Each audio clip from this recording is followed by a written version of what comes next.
पश्चिम बंगाल में विधानसभा चुनाव के नतीजे आए अभी 3 दिन भी नहीं हुए हैं और 5 लोगों की हत्या वहां पर हो चुकी है।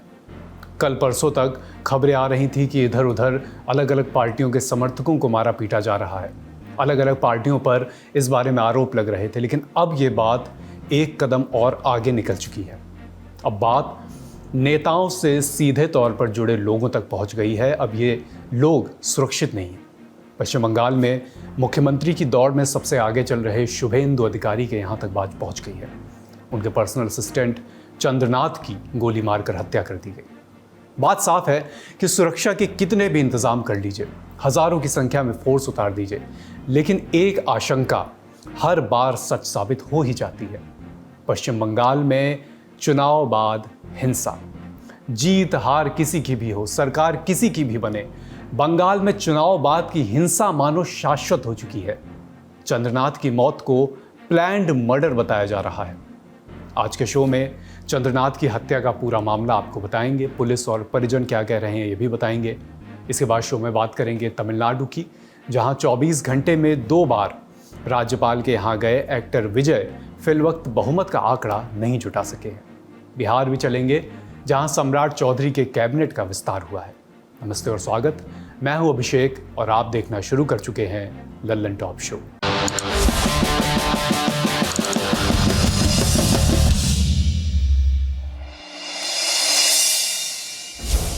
तीन बार विभाजन देख चुके बंगाल में पॉलिटिकल किलिंग एक पैटर्न बन गया है। जानकार कह रहे थे कि पिछली दफा इस बार से ज्यादा हिंसा हुई थी। आंकड़े गवाह हैं कि चुनाव के वक्त इस दफा हालात पहले से कुछ बेहतर रहे। प्रधानमंत्री नरेंद्र मोदी ने जीत के बाद कहा कि इस बार चुनाव के वक्त हिंसा में एक भी जान नहीं गई। चुनाव आयोग इस बात पर अपनी पीठ थपथपा रहा था, राहत की सांस ले रहा था। इस दफा बदला नहीं बदलाव की बातें हो रही थी, लेकिन चंद्रनाथ रथ की हत्या ने उन सभी कथित बदलावों पर बड़ा सा प्रश्न चिन्ह लगा दिया है। चुनाव बाद हिंसा नहीं रुक रही है, नहीं रुक रही है, नहीं रुक रही है। बंगाल पर आएंगे, लेकिन उससे पहले आप जरा ये वीडियो देखिए।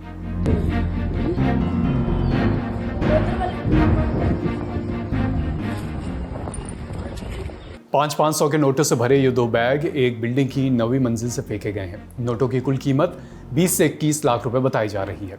जिस बिल्डिंग से फेंका गया वो पंजाब के वेस्टर्न टॉवर्स सोसाइटी में है, जहां सुबह सवेरे ईडी की टीम एक आईटी प्रोफेशनल नितिन गोहल के यहाँ छापेमारी करने पहुंची थी। ईडी की टीम को आते देखकर किसी ने बिल्डिंग के नीचे नोटों से भरा एक बैग फेंक दिया, जिससे नीचे खड़ा एक ड्राइवर उठाकर भागने लगा। लेकिन मुस्तैद ईडी की टीम ने ड्राइवर और बैग दोनों को पकड़ लिया। नितिन गोहल को पंजाब के मुख्यमंत्री भगवंत मान के ओएसडी राजबीर घुमन का करीबी बताया जा रहा है। यह मामला मनी लॉन्ड्रिंग से जुड़ा बताया जा रहा है। छापेमारी वेस्टर्न टॉवर्स के अलावा चंडीगढ़ और मोहाली में कुल 12 जगहों पर हुई है। ईडी इस वक्त नितिन गोहल की तलाश कर रही है। उन पर greater Mohali area development authority यानी गमाडा में पेमेंट करने में चूक करने वाले कई बिल्डरों की मदद करने के आरोप हैं। पंजाब में ईडी के इस एक्शन पर आम आदमी पार्टी सवाल खड़े कर रही है। महीना भर भी नहीं बीता जब ईडी ने आम आदमी पार्टी के राज्यसभा में डिप्टी लीडर बनाए गए अशोक मित्तल के यहाँ छापेमारी की थी। छापेमारी के 10 दिन के भीतर ही वो भारतीय जनता पार्टी में शामिल हो गए थे। आम आदमी पार्टी ने छापेमारी को राजनीति से प्रेरित बताया है। पार्टी का कहना है कि अगले साल पंजाब में चुनाव से पहले केंद्र सरकार एजेंसियों का इस्तेमाल कर रही है विपक्ष के नेताओं को डराने के लिए। खैर, ईडी की यह कार्रवाई भ्रष्टाचारियों को पकड़ने की है या आम आदमी पार्टी के नेताओं को डराने की, ये तो वक्त बताएगा। अब पंजाब से चलते हैं पश्चिम बंगाल की ओर। 6 मई की रात करीब 10 बजे का वक्त था। नॉर्थ 24 परगना जिले के मध्यम ग्राम के दोहरिया इलाके में ट्रैफिक काफी कम हो चुका था।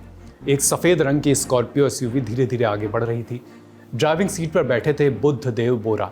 उनकी बगल वाली सीट पर थे 42 साल के चंद्रनाथ रथ, शुभेंदु अधिकारी के सबसे भरोसेमंद लोगों में से एक से ज्यादा बाइक और एक कार चंद्रनाथ की स्कॉर्पियो को काफी देर से पीछा कर रहे थे। स्कॉर्पियो जैसे ही डॉल टाला और मध्यम ग्राम चौमठा के बीच एक दोरहिया मोड़ पड़ता है, वहां पर पहुंची तभी पीछे चल रही कार ने ओवरटेक किया। चंद्रनाथ की गाड़ी स्लो होती है, कोई बातचीत नहीं, कोई इशारा नहीं। पीछा कर रहे उनके जो बाइक सवार थे वो रुकते हैं और ताबड़तोड़ गोलियां चलाना शुरू कर देते हैं। एक के बाद एक कुल 10 राउंड फायरिंग। चंद्रनाथ के छाती, पेट और सिर में कई गोलियां लगती हैं। ड्राइवर बुद्धदेव बोरा गोलीबारी में घायल हो जाते हैं। हमलावर बाइक से फरार हो जाते हैं, कार को वहीं छोड़ देते हैं। स्थानीय लोग चंद्रनाथ और उनके ड्राइवर को एक प्राइवेट हॉस्पिटल ले जाते हैं, इस उम्मीद में कि शायद चंद्रनाथ की जान बचाई जा सके। लेकिन उनकी जान नहीं बचाई जा सकी। डॉक्टर उन्हें मृत घोषित कर देते हैं। ड्राइवर बुद्धदेव की भी हालत गंभीर बताई जा रही है। उनका इलाज कोलकाता के SKM हॉस्पिटल में चल रहा है। पुलिस और फॉरेंसिक की टीम मौके पर पहुंची। खाली कारतूस, गोलियां और बाकी सबूत इकट्ठा किए गए। जांच पड़ताल शुरू है। हमले में ऑस्ट्रियन पिस्टल ग्लॉक 47X के इस्तेमाल की बात अब तक सामने आई है। यह पिस्टल यूं ही किसी के पास नहीं पहुंच जाती। आम अपराधियों के पास जल्दी तो ये मिलती भी नहीं है। शक की सुई प्रोफेशनल शूटर्स या कॉन्ट्रैक्ट किलर्स पर गई है। इलाके के 3 हिस्ट्री शीटर को लेकर पूछताछ शुरू हुई है, लेकिन मर्डर करने वाले अभी भी पुलिस की पकड़ से दूर हैं। जिस कार को हमलावर मौके पर छोड़ जाते हैं उसके बारे में भी पता लग चुका है। हमलावरों ने कार पर फर्जी नंबर प्लेट लगाई थी।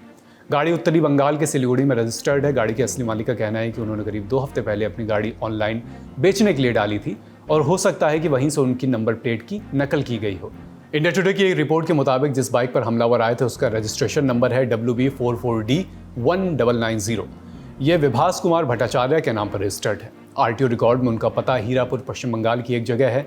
जब पत्रकार इस पते पर पहुंचे तो वहां धर्मवीर कुमार नाम के एक शख्स मिले। बताया गया है कि वो 2014 से वहां रह रहे हैं। वो विभास कुमार भट्टाचार्य नाम के किसी भी इंसान को नहीं जानते हैं। धर्मवीर ने इस पते से किसी भी बाइक को खरीदने या बेचने की बात से साफ इनकार किया है। इस पूरे हमले में बांग्लादेश बॉर्डर का भी जिक्र आया है। इंडिया टुडे को एक चश्मदीद ने बताया कि हमलावर मर्डर के बाद बांग्लादेश बॉर्डर की तरफ भागे थे।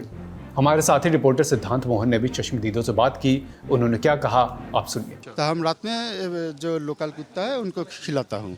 अच्छा। तो खिलाते खिलाते अचानक 2 आदमी है स्ट्रीट डॉग, तो हम खिलाते खिलाते अचानक एक आदमी शोर मचाया जो गोली मार दिया गया, गोली मार दिया गया। तो हमने बोला किसको गोली मार दिया गया? बोला वो चिल्लाया। हाँ। तो हमने वो बोला जो देखो उधर खड़ा है गाड़ी, वो स्कॉर्पियो में अंदर गोली मार दिया। हाँ, उधर गोली मार दिया गया। तो हमने बोला जो हमने ये सुन के जल्दी से आया और घटना के कुछ पहले ही बहुत भारी बारिश हुआ था, रास्ता सुनसान था। तो हमने दौड़ के आके देखा एक स्कॉर्पियो को गार्ड किया है, एक ऑल्टो। स्कॉर्पियो है, स्कॉर्पियो के आगे रुका है ऑल्टो। अच्छा। वो स्कॉर्पियो के अंदर एक आदमी रो रहा था। उनको बोला किसको गोली मारा? वो बात अंदर कुल कितने लोग थे? तीन आदमी थे। एक ड्राइवर की सीट पे, एक बगल में, एक पीछे। पीछे। तो हमने बोला जल्दी से, वो डर के मारे दरवाजा भी नहीं खोल रहा था कार का। तो हमने बोला खोलो, डर नहीं है, हम है। तो वो खोल के दिया, देखा एक आदमी सामने पड़ा है और 2 पीछे, और एक आदमी पीछे, और उसके बगल में ड्राइवर के सीट के बैठकर एक रो रहा था, सर आपको ये क्या हो गया? तो आपको मार दिया गया, क्यों मार दिया गया? रो रहा था। तो हमने बोला, तो देखा जो वो अभी तक जिंदा है। तो हमने बोला एक काम करो, जल्दी से हॉस्पिटल लेके जाओ क्योंकि वो जिंदा है। पूर्वी मेदिनीपुर के चंदीपुर से आने वाले चंद्रनाथ रथ रामकृष्ण मिशन से प्रभावित थे। करीब 18 साल भारतीय वायुसेना में काम कर चुके थे। वहां से VRS लेने के बाद कुछ साल कॉर्पोरेट सेक्टर में काम किया। शुभेंदु की तरह उनका परिवार भी पहले TMC से जुड़ा था। उनकी मां हासी रथ पूर्वी मेदिनीपुर में पंचायत सदस्य रह चुकी हैं। दोनों परिवारों का रिश्ता करीब 2 दशक से भी ज्यादा पुराना है। दिसंबर 2020 में शुभेंदु के बीजेपी में आने के साथ ही चंद्रनाथ के परिवार ने भी बीजेपी का दामन थाम लिया। ऑफिशियली वो 2019 में शुभेंदु की टीम का हिस्सा बने। चंद्रनाथ पर्दे के पीछे रहकर संगठन का काम करते थे। चुनाव की तैयारी और कार्यकर्ताओं के साथ तालमेल बिठाने में उनका रोल हमेशा महत्वपूर्ण रहा है। खबरें बता रही हैं कि शुभेंदु अधिकारी को सरकार में बड़ी जिम्मेदारी मिलने पर चंद्रनाथ को भी प्रशासनिक पद मिलता। चंद्रनाथ की मां ने हत्यारों को फांसी की सजा नहीं बल्कि उम्र कैद की सजा देने की मांग की है। उनका कहना है कि वो मृत्यु दंड की मांग इसलिए नहीं कर सकती क्योंकि वो भी एक मां है। शुभेंदु अधिकारी ने अपने साथी की हत्या को कोल्ड ब्लडेड मर्डर बताया है। कहा कि ये TMC के 15 साल के जंगल राज का नतीजा है। एक ही वजह है, वो बीजेपी का शुभेंदु अधिकारी का एग्जीक्यूटिव असिस्टेंट है और शुभेंदु ने हाल ही जो चुनाव हुआ नतीजा आया, भवानीपुर में ममता बनर्जी को हराया, यही कारण हो सकता है। इसका कोई बात नहीं है। मैं उनका परिवार का साथ दूंगा और परिवार का जो डिमांड है तुरंत इसको जो किया है उनको हिरासत में लेकर चार्जशीट करके कॉन्विक्शन दिलाना, एक प्रक्रिया में भी मेरा जो जिम्मेदारी है मैं निभाने का काम करूंगा। ये पूरा प्लान करके किया। ये बहुत स्पेशलिस्ट और खूंखार खूनी है, आतंकवादी है। जिस तरह से इस मर्डर की डिटेलिंग्स आई हैं, भारतीय जनता पार्टी के नेता इसे पहले से प्लान किया हुआ मर्डर बता रहे हैं। बंगाल बीजेपी के अध्यक्ष सौमिक भट्टाचार्य ने इसे टारगेटेड मर्डर बताया है। बीजेपी सांसद अर्जुन सिंह तो एक स्टेप आगे जाकर सीधा नाम ले रहे हैं। उन्होंने मर्डर के पीछे ममता बनर्जी के भतीजे और टीएमसी के महासचिव अभिषेक बनर्जी का हाथ बता दिया। ये पोस्ट पोल वायलेंस नहीं, ये प्लानिंग मर्डर है। एकदम कोई बढ़िया शार्प शूटर को देकर एजेंसी द्वारा ट्रेंड किया हुआ कोई शार्प शूटर है। और अभिषेक बनर्जी का तो कुछ पुलिस अधिकारी है सब जो यही काम करता है। अभिषेक बनर्जी पर जो एक वो पागल एक बार स्टेज पर एक थप्पड़ चलाया था, उसको 7 बरस के बाद अभिषेक बनर्जी ने ट्रक से चपवा के मार दिया था। तो वो सब पता है। किशन जी से वो सामने रख के ममता बनर्जी सरकार में किशन जी को इन लोगों ने गोली मारवा दी। तो ये अभिषेक बनर्जी का करिस्तानी है, वो हजम नहीं कर पा रहा है कि उसकी सरकार नहीं है, इसलिए तदंत होने दीजिए, वो वही गिरफ्तार होगा। टीएमसी ने भी मर्डर की निंदा की है। सीबीआई और कोर्ट की निगरानी में जांच की मांग की है। सांसद सौगत राय ने चंद्रनाथ की हत्या में टीएमसी की किसी भी तरह के इन्वॉल्वमेंट की बात नकारी। जांच के लिए एसआईटी बनाने की मांग की है। एसआईटी बन भी गई है। चंद्रनाथ के मर्डर की जांच फिलहाल कहां तक पहुंची, मामले में और क्या कुछ पता चल रहा है, बता रहे हैं ग्राउंड से हमारे साथी पत्रकार। तो पूर्व मेदिनीपुर के चंडीपुर में चंद्रनाथ रथ का अब समय अंतिम संस्कार कर दिया गया है आज शाम। वहीं पुलिस की और जांच एजेंसियों की भी अपनी कार्रवाई चल रही है। मध्यम ग्राम के जिस इलाके में चंद्रनाथ रथ की हत्या की गई थी, वहां की फॉरेंसिक जांच भी की जा रही है, कॉर्डन ऑफ भी किया गया है। वहीं एक बाइक को भी बरामद किया गया है। उन 2 बाइकों में से एक बाइक जिनका इस्तेमाल इस घटना को अंजाम देने में किया गया था। साथ ही जिस निसान माइक्रा कार को लगाकर चंद्रनाथ रथ की स्कॉर्पियो को रोका गया था, उसके असल मालिक की तलाश की जा रही है। इसके अलावा मध्यम ग्राम के 3 अलग अलग हिस्ट्री शीटर्स को लाइनअप किया गया है जानकारी लेने के लिए कि क्या किस घटना से जुड़े कुछ लोगों को वो जानते हैं या अन्य कुछ जानकारियां क्या वो शेयर करते हैं, जिससे इस दिशा में आगे बढ़ा जा सके। इसके साथ ही कुछ और भी चीज़ों पे पुलिस लगातार काम कर रही है कि साजिश करने वालों में कौन कौन से लोग शामिल थे, क्योंकि जिस तरह से रेकी की गई, जिस तरह से गाड़ियों का इस्तेमाल किया गया, जिस तरह से पीछा किया गया, जिस तरह से सही सटीक समय का अंदाज लगा के चंद्रनाथ रथ को मारा गया, एक बड़ी साजिश की ओर इशारा करता है। और साथ ही पिस्टल वो कहाँ से आई थी, किसने इस्तेमाल की थी, कैसे इंपोर्ट हुई थी और कारतूस के खोल से भी क्या निशानियां मिलती हैं, इसकी भी तलाश पुलिस द्वारा की जा रही है। लेकिन चंद्रनाथ रथ की हत्या के बाद भी सब कुछ शांत नहीं हुआ। उसके बाद भी राजनीतिक हिंसा जारी है। चंद्रनाथ के मर्डर के कुछ घंटे बाद ही भारतीय जनता पार्टी के समर्थकों पर हमले हुए। यह भी नॉर्थ 24 परगना जिले में ही हुआ। यहाँ के पनिहाटी इलाके में सेंट जेवियर्स इंस्टीट्यूट के पास दत्ता रोड पर भारतीय जनता पार्टी कार्यकर्ता स्थानीय लोगों से बातचीत कर रहे थे। टाइम्स ऑफ इंडिया की रिपोर्ट बताती है कि तभी बाइक सवार कुछ लोग वहां पर आए और उन पर बम फेंक कर फरार हो गए। हमले में भारतीय जनता पार्टी के 5 कार्यकर्ता घायल हुए। उनका कोलकाता के आरजी कर मेडिकल कॉलेज में इलाज चल रहा है। बीजेपी का दावा है कि हमलावर टीएमसी से जुड़े थे, लेकिन टीएमसी ने इन आरोपों से इनकार किया है। पुलिस सीसीटीवी फुटेज खंगाल रही है। आरोपियों को पकड़ने के लिए छापेमारी भी अलग अलग जगह पर जारी है। यह हाल है पश्चिम बंगाल का, जहां कल नया मुख्यमंत्री चुना जाना है। चुनावों के बाद आमतौर पर बाकी जगह जीत का जश्न मनाया जाता है, हारने वाले मंथन करते हैं। नई सरकार नए वादों और बदलाव की मंशा से सत्ता में आती है, लेकिन बंगाल अलहदा है। यहाँ चुनाव हारने के बाद ममता बनर्जी इस्तीफा देने से इनकार कर रही हैं, जनमत को सहजता से स्वीकार नहीं करती हैं। नतीजों के 48 घंटे के भीतर राज्य के अलग अलग इलाकों में भीषण हिंसा होती है। डीजीपी सिद्धनाथ गुप्ता ने 6 मई को आंकड़ा भी दिया। बताया कि चुनाव के बाद हुई घटनाओं के संबंध में कुल 200 एफआईआर दर्ज हुई हैं। अब तक 433 लोगों को गिरफ्तार किया गया है। 1100 से ज्यादा लोग हिरासत में हैं। केंद्रीय बलों की तैनाती 2 महीने अभी और रहेगी, लेकिन देखना होगा कि हिंसा का ये चक्र कब जाकर टूटता है। कब वो दिन आएगा जब पश्चिम बंगाल में वाकई बदलाव आएगा, खासकर हिंसा के मामले में। कब चुनाव आयोग नतीजों के बाद भी हिंसा रोकने के लिए अपनी पीठ थपथपा पाएगा। सुख और समृद्धि तो बाद की बात है, फिलहाल शांति आ जाए। बड़ी खबर यहीं तक। अब चलते हैं सुर्खियों पर। कहां तो आज शपथ ग्रहण की तैयारी थी और कहां अब बहुमत साबित करने के लिए 2 हफ्ते का समय मांगा जा रहा है। तमिलनाडु में सबसे ज़्यादा सीटें लाने वाले एक्टर विजय फिलहाल 118 का मैजिकल नंबर जुटाने की जुगत में है। कांग्रेस के 5 विधायकों का समर्थन भी मिल गया है, लेकिन अभी भी गरारी फंसी हुई है। 24 घंटे में 2 बार राज्यपाल राजेंद्र विश्वनाथ अर्लेकर से मिल चुके हैं, लेकिन हर बार राज्यपाल कह रहे हैं कि पूरे 118 सिग्नेचर चाहिए, 112 से काम नहीं चलेगा। आज जब राज्यपाल नहीं माने तो विजय के समर्थक धरना देने लगे राजभवन के बाहर। तमिलनाडु कांग्रेस भी इस बार पीछे नहीं रही, राज्यपाल को उनकी शक्तियां समझाने लगी। कह रही है कि सरकारों का फैसला राजभवन के लॉन में नहीं बल्कि विधानसभा के पटल पर होता है। लेकिन राज्यपाल टस से मस नहीं हो रहे हैं। पहले बहुमत लाओ, उसके बाद शपथ ग्रहण करने देंगे। बहुमत का जुगाड़ करने में जुटी टीवी के अब बाकी पार्टियों को साथ लाने के लिए व्हाट्सएप पर न्योते भेज रही है।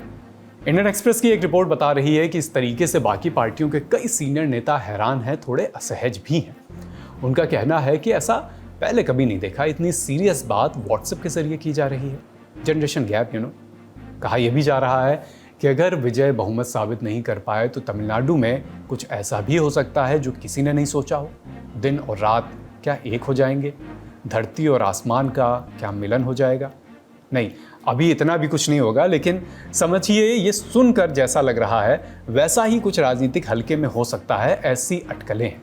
2 ध्रुव एक साथ आ सकते हैं, 2 धुर विरोधी एक साथ आ सकते हैं। डीएमके और एआईएडीएमके दोनों के साथ आने का बैकअप प्लान चल भी रहा है, अभी कंफर्म कुछ नहीं। लेकिन हवाई योजना बता रही है कि डीएमके बाहर से समर्थन देकर एआईएडीएमके की सरकार बनवा सकती है ताकि विजय को सत्ता से दूर रखा जा सके। जितने मुंह उतनी बातें। तथ्य यही है कि एआईएडीएमके और डीएमके साथ आ भी जाएं तब भी 47 और 59 एक साथ मिलाकर 106 सीटें ही बनेंगी। साथ आने के बाद भी 12 का साथ और चाहिए होगा। 10 मई को तमिलनाडु सरकार का कार्यकाल खत्म हो रहा है, नई सरकार बननी है, लेकिन अकेले बहुमत किसी के पास है नहीं। तो अब राज्यपाल के पास क्या विकल्प बचते हैं? एक पार्टी को बहुमत नहीं मिलने पर राज्यपाल का रोल बहुत इंपॉर्टेंट हो जाता है। संविधान के अनुच्छेद 163 और 164 के तहत राज्यपाल को मुख्यमंत्री की नियुक्ति करने का अधिकार है, लेकिन यह अधिकार मनमाना नहीं है। नियम कानून बताते हैं कि राज्यपाल को इस क्रम में पार्टियों के लिए सरकार बनाने के लिए आमंत्रित करना होता है। Number 1, pre poll alliance. अगर चुनाव से पहले ही कुछ पार्टियों ने मिलकर गठबंधन किया था और उसके पास बहुमत का आंकड़ा है तो उन्हें सबसे पहले बुलाना चाहिए, सरकार बनाने का न्योता देना चाहिए।